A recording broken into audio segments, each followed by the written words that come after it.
Hey everyone, and welcome back to AI Splainer, the place where complex ideas are simplified by AI.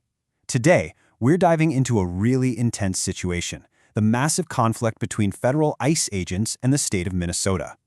This is a story that started on the streets and has exploded into a full-blown constitutional showdown in federal court. To really get what's happening, let's start with just one number: 2. That's how many U.S. citizens were killed by federal agents in Minneapolis in just a single month, January of 2026.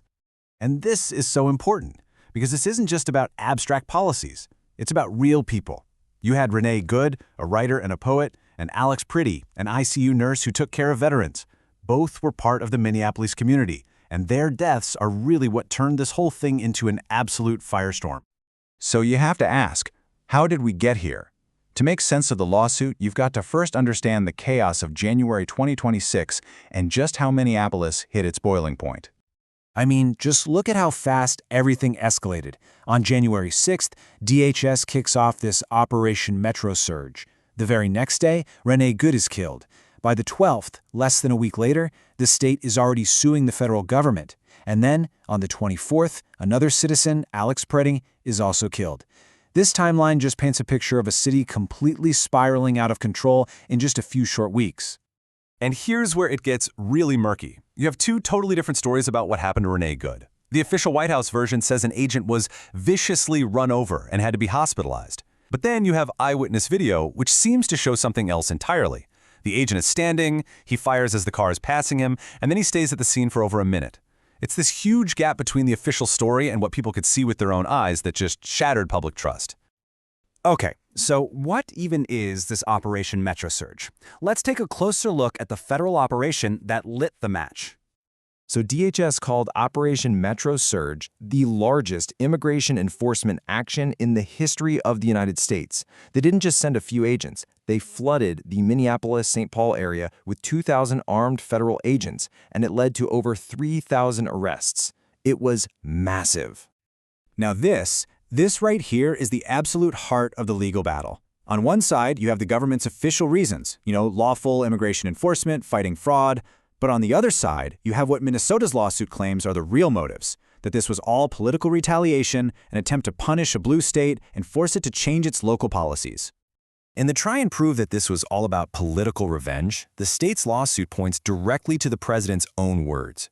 This quote is being used as Exhibit A, arguing that the whole operation was designed to go after a state that he saw as a political enemy. With this huge federal presence and the two killings, it's no surprise that the people of Minneapolis themselves had a powerful, organized response. This quote from a resident named Marjorie just perfectly captures what was happening on the ground. People felt like they were up against this federal force that wasn't being held accountable. So thousands of regular folks organized themselves into ICE observer groups. The thinking was pretty simple. If the government won't tell us the truth, we'll document it ourselves to protect our neighbors. And these weren't just random protests, not at all. This was coordinated community defense. People used their phones to film everything, creating a record to hold agents accountable. They learned that just having a big group of people watching could sometimes stop detentions from happening. And they used simple things like whistles and messaging apps to build these super fast warning systems to let everyone know when agents were in the neighborhood. But doing this work, it came with huge risks. Federal officials started calling these observers domestic terrorists. They were constantly threatened with harassment, and in some cases, people documented direct physical violence from agents, like being pepper sprayed right in the face. So all of this brings us to the final piece of this puzzle, the lawsuit. The fight moved off the streets and into the courtroom, which has set the stage for a really major constitutional battle. The entire legal case that Minnesota is bringing against the federal government really boils down to this one key constitutional claim, that Operation Metro Surge violates the 10th Amendment. So what in the world does that mean? Well, the 10th Amendment is all about the balance of power, and Minnesota's argument is basically this. The federal government can't just roll into our state, create a massive crisis, and then force us, the state and the cities, to use our own police, our own emergency services, and our own taxpayer money to clean up their mess. That's called commandeering, and the lawsuit says it's flat out unconstitutional. And this isn't some abstract legal theory. We're talking about real money. This number, over $2 million, is what it cost the City of Minneapolis in police overtime in just 4 days. 4 days! all to manage the public safety crisis created by this federal surge. And beyond the crazy costs, the lawsuit makes another huge point. It says the operation violates the idea of state sovereignty by targeting Minnesota specifically because of its politics.